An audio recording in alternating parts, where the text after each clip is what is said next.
या एकाच कारणामुळे स्त्री पुरुषाकडे जास्त आकर्षित झालेली दिसून येते. नमस्कार मित्रांनो, एखादी व्यक्ती आपल्या आयुष्यातून दूर गेल्यानंतर तिची खरी किंमत अनेकदा जाणवते.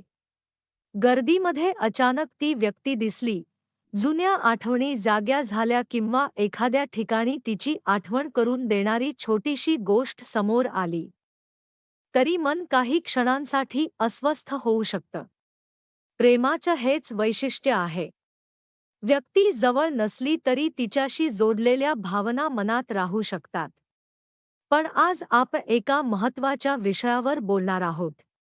नात्यामध्ये भावनिक आधार, संवाद आणि सन्मान कमी झाला तर त्याचा परिणाम काय होऊ शकतो आणि अशा परिस्थितीत नातं टिकवण्यासाठी नेमकं काय करायला हवं, हे शेवटपर्यंत समजून घेऊया.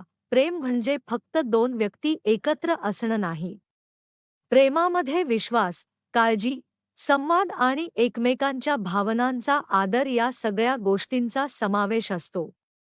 एखादी व्यक्ती आपल्यापासून दूर असली तरी तिच्याबद्दल मनात आपुलकी राहू शकते. कधी एखाद्या रस्त्यावरून जाताना जुनी आठवण जागी होते.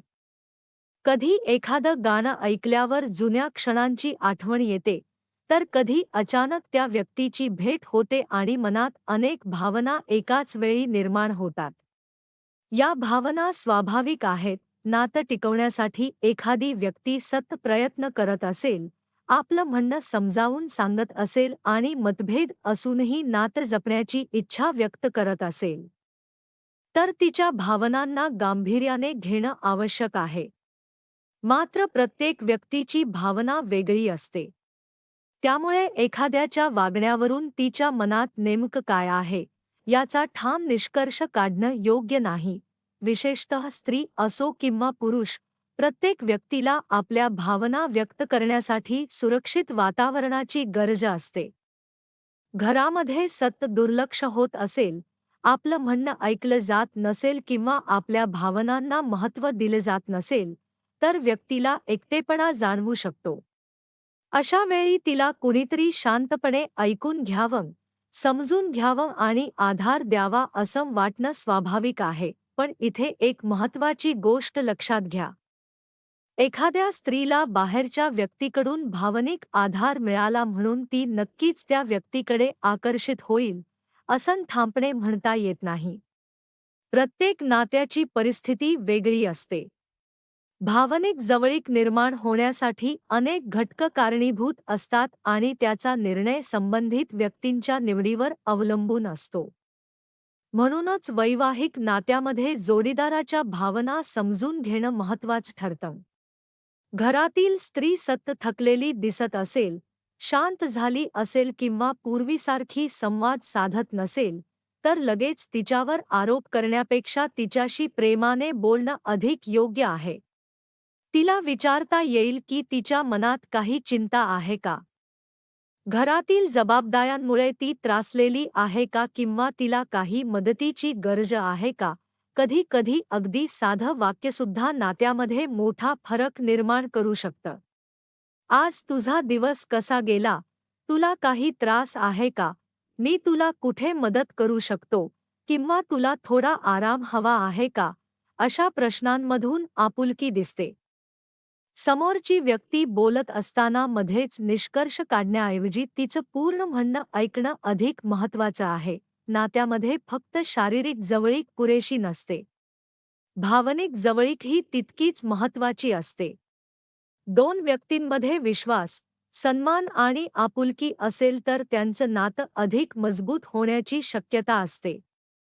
उलट सतत दुर्लक्ष, अपमान, संशय आणि संवादाचा अभाव असेल तर नात्यामध्ये अंतर निर्माण होऊ शकतं. मित्रांनो, एखाद्या स्त्रीला किंवा पुरुषाला दुसऱ्या व्यक्तीकडून आधार मिळाला म्हणून त्याच्या किंवा तिच्या चारित्र्यावर प्रश्न उपस्थित करणं योग्य नाही. नात्यामध्ये अडचण असेल तर आधी त्या समस्येचा शोध घेणं गरजेचं आहे. कोणालाही दोष देण्यापेक्षा आपण एकमेकांना पुरेसा वेळ देतो का, एकमेकांचं म्हणणं ऐकतो का आणि एकमेकांच्या भावनांचा आदर करतो का, हे पाहणं अधिक आवश्यक आहे. स्त्री ही फक्त कोणाची पत्नी, सून किंवा आई नाही. ती स्वतःच्या भावना, इच्छा, स्वप्न आणि मतं असलेली स्वतंत्र व्यक्ती आहे. त्याचप्रमाणे पुरुषालाही भावना असतात आणि त्यालाही समजून घेण्याची गरज असते. त्यामुळे नातं कोणाच्याही त्यागावर एकतर्फी चालू नये. दोन्ही व्यक्तींनी एकमेकांना समजून घेण्याचा प्रयत्न केला तर नातं अधिक सुंदर होऊ शकतं. आयुष्यात प्रत्येक नातं कायम टिकेलच असं नाही. काही व्यक्ती आपल्या आयुष्यात येतात, काही काळ आपल्यासोबत राहतात आणि नंतर वेगळ्या दिशेने जातात. अशा वेळी जुन्या आठवणींना दोष देण्याऐवजी त्यातून शिकणं महत्त्वाचं आहे. एखाद्या व्यक्तीला गमावल्यानंतर तिची किंमत जाणवण्यापेक्षा ती आपल्या आयुष्यात असतानाच तिच्याशी प्रेमाने वागणं अधिक चांगलं. म्हणून मित्रांनो, नातं टिकवायचं असेल तर नियंत्रण ठेवू नका, संवाद ठेवा. संशय वाढवू नका, विश्वास निर्माण करा. समोरच्याच्या भावनांना कमी लेखू नका, त्या समजून घेण्याचा प्रयत्न करा. प्रेमामध्ये स्वातंत्र्य, सन्मान आणि विश्वास असेल तर नात्याला मजबूत पाया मिळतो. आणि सर्वात महत्त्वाचं म्हणजे कोणत्याही व्यक्तीच्या वागण्यामागे एकच कारण असतं असा निष्कर्ष काढण्याऐवजी तिचं म्हणणं तिच्याकडूनच समजून घेणं योग्य आहे. कारण मन जिंकण्यासाठी मोठ्या गोष्टींची गरज नसते. अनेकदा थोडा वेळ, मनापासून ऐकलेले शब्द आणि योग्य वेळी दिलेली साथ एवढंच पुरे